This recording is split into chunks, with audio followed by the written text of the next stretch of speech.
बुद्ध से धर्म की दीक्षा लेने के बाद स्त्री माँ, जो कि उस समय के मगध साम्राज्य की राजधानी राजगृह की नगर वधु थी, उसने अपना गणिका का काम छोड़कर बुद्ध की उपासिका बनने का निश्चय किया। श्री माँ राजगृह की सबसे सुंदर और अमीर स्त्री थी, लेकिन अब उसने अपना सारा समय बौद्ध संघ की देखरेख, भिक्षुओं की आज्ञा का पालन और दूसरे अच्छे कामों में लगाना शुरू कर दिया। उसने संघ से हर दिन 8 नए भिक्षुओं को अपने घर बुलाकर भोजन कराने का नियम बना रखा था। उसने 8 निमंत्रण पत्र बनवा रखे थे, जिन्हें भोजन करने के बाद पुराने भिक्षु संघ पहुँचते ही नए भिक्षुकों को दे दिया करते थे। इस तरीके से हर दिन 8 नए भिक्षु उसके यहाँ भोजन करने आते। श्री माँ भोजन करने आए भिक्षुओं को अपने हाथों से भोजन परोसती और उन्हें उचित आदर सम्मान देती। भोजन सबके लिए पर्याप्त और बहुत ही स्वादिष्ट होता था। एक दिन की बात है, 8 में से एक भिक्षु, जो कि उस दिन श्री माँ के घर से भोजन ग्रहण करके लौटे थे, आश्रम में आने के बाद से बड़ा ही उतावला और प्रसन्न प्रतीत हो रहा था। तो आश्रम के कुछ अन्य भिक्षुओं ने उस भिक्षुक से श्री माँ के घर के भोजन के बारे में पूछा। उस प्रसन्न भिक्षुक ने कहा, भोजन सबके लिए पर्याप्त मात्रा में था और भोजन का स्वाद ऐसा था जिसकी तुलना ही ना की जा सके। इससे स्वादिष्ट भोजन मैंने आज से पहले कभी नहीं खाया था, लेकिन वहाँ की सबसे महत्वपूर्ण और न भूलने वाली चीज़ थी उस घर की मालकिन की सुंदरता। श्री माँ एक अद्वितीय सुंदरी है, जिसकी सुंदरता का कोई तुलना ही नहीं। वह एक बहुत ही आकर्षक और सौम्य स्त्री है, जो किसी का भी मन मोह ले। ये सारी बातें वहाँ खड़ा एक जवान भिक्षुक भी सुन रहा था। उस जवान भिक्षुक के अंदर श्री माँ के प्रति आसक्ति पैदा होने लगी। उसने सोचा, जब वो इस भिक्षु की बातों में इतनी सुंदर लग रही है, तो असल में कितनी सुंदर होगी। उसके मन में श्री माँ की सुंदरता की अलग अलग तस्वीरें उभरने लगी। वह स्त्री के प्रेम में पड़ चुका था, जिसे वो अभी तक नहीं मिला था।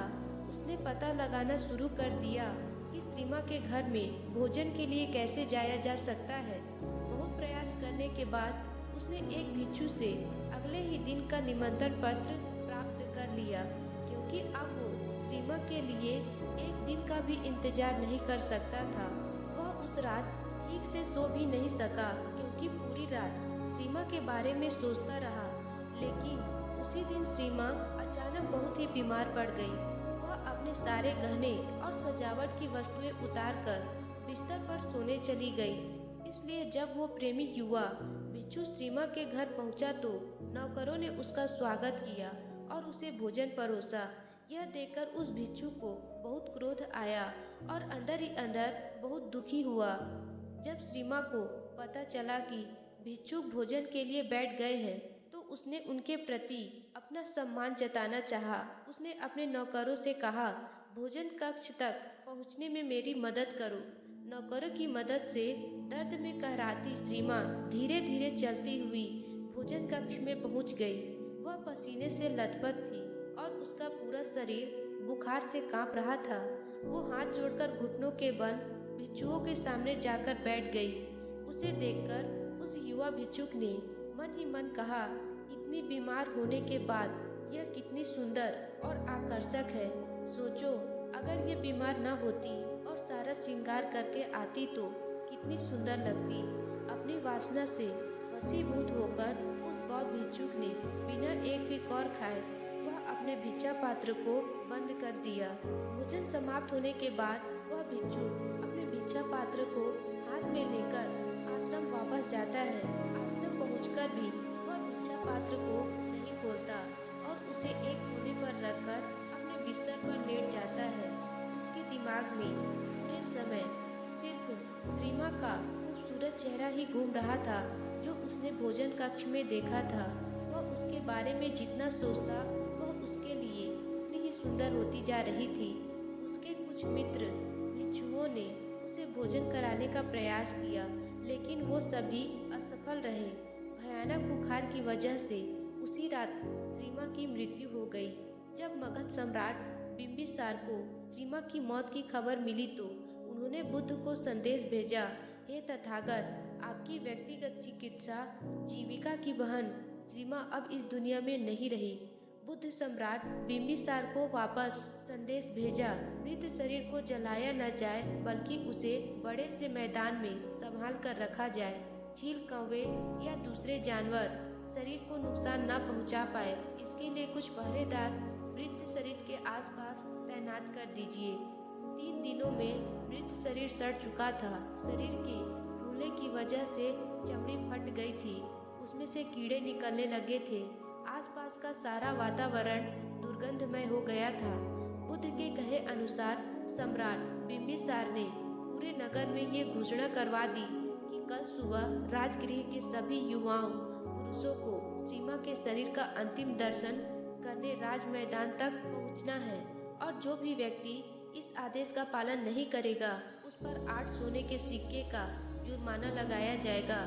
दूसरी तरफ उस युवा प्रेमी भिक्षुक ने पिछले 4 दिनों से कुछ भी नहीं खाया था। उसके भिक्षा पात्र में रखा भोजन पूरी तरह से सड़ चुका था, उसमें से कीड़े निकल रहे थे। उस भिक्षुक का एक मित्र उसके पास आया और बोला, मित्र, बुद्ध श्रीमा को देखने जा रहे हैं। श्रीमा शब्द की आवाज कान में पड़ते ही उस भिक्षुक के अंदर अचानक से ऊर्जा लौट आई और वह तुरंत उठ खड़ा हो गया। उसने अपने भिक्षा पात्र में से उस सड़े भोजन को बाहर फेंका और उसे अच्छी तरह से साफ किया। जब भिक्षा पात्र से भोजन को फेंक रहा था तब उस भोजन से निकल रहे कीड़ों की तस्वीर उसके मन की गहराइयों में बैठ गई। भिक्षा पात्र साफ करने के बाद वह भी आश्रम के बाकी भिक्षुओं के साथ राज मैदान की तरफ चल पड़ा। राज मैदान पर युवाओं का एक बड़ा भीड़ लगा हुआ था। बुद्ध अपने भिक्षुओं के साथ एक ओर बैठ गए और दूसरी ओर सारे भिक्षुणी बैठ गई।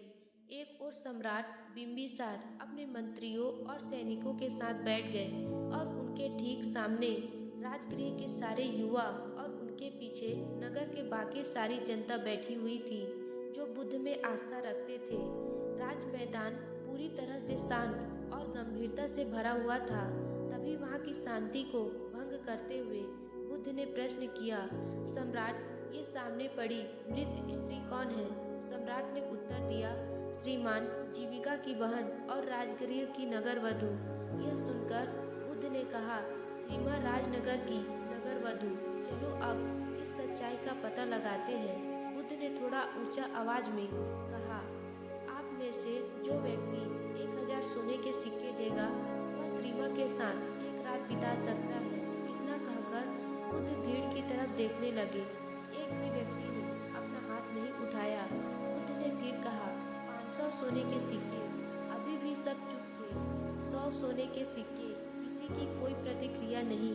50 सोने के सिक्के, बस चारों तरफ सन्नाटा था। सिर्फ 1 सोने का सिक्का, कोई प्रतिक्रिया नहीं। मुफ्त में अब भी किसी ने कोई इच्छा नहीं दिखाई। बुद्ध ने कहा, देखो भिक्षुओं, ये वही स्त्री है जो 4 दिन पहले तक नगर के हर पुरुष की चाहत थी। सभी इसे अपनी इच्छा पूर्ति का साधन समझते थे। इसके साथ एक रात बिताने के लिए हजारों सोने के सिक्के देने को तैयार रहते थे। एक दूसरे को मरने मारने को तैयार रहते थे। लेकिन आज उसी नगर में उसी स्त्री के शरीर को कोई मुफ्त में भी लेने को तैयार नहीं है। यही हर इंसान के शरीर के साथ होता है। हमारा यह शरीर अल्पकालिक और नाशवान है। इसे केवल सुंदर गहनों, कपड़ों और सुगंधित इत्रों के द्वारा आकर्षक बनाया जाता है, लेकिन हमारा कोई भी प्रयास इसे बूढ़ा होने, बीमार होने और अंततः नष्ट होने से नहीं बचा सकता। केवल मूर्ख ही अपने आप को कल्पनाओं से जोड़ते हैं और जो मलिन है उसे सुंदर और आकर्षक मानते हैं।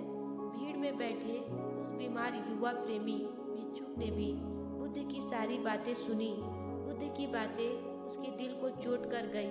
उसने सोचा, जब श्रीमा जिंदा थी तो उसका शरीर कितना सुंदर और आकर्षक था, ठीक उस भोजन की भांति जो ताजा पकाकर उसे परोसा गया था। हालांकि समय के साथ उस कटोरे में रखा भोजन सड़ गया और पूरा भिक्षा पात्र कीड़े और मक्खियों से भर गया। इसी तरह एक बार जीवन ने सीमा के शरीर को छोड़ दिया तो फूल गया। उसमें से तरल पदार्थ निकलने लगा और वो मक्खियों और दूसरे जीवों का आहार बन गया। अपने स्वयं के शरीर के बारे में विचार करने पर वह समझ गया कि वह अलग नहीं, यहाँ तक कि इस दुनिया में कुछ भी उसके शरीर को बर्बाद होने से नहीं बचा सकता। इसलिए अपने शरीर और कल्पनाओं से लगाव रखना एक भ्रम मात्र है। इस नए ज्ञान के साथ वह अरहंत बन गया, यानी ऐसा मनुष्य जिसके अस्तित्व की अर्थात प्रकृति का अंतर्ज्ञान प्राप्त कर लिया और जिसे निर्वाण की प्राप्ति हो चुकी है।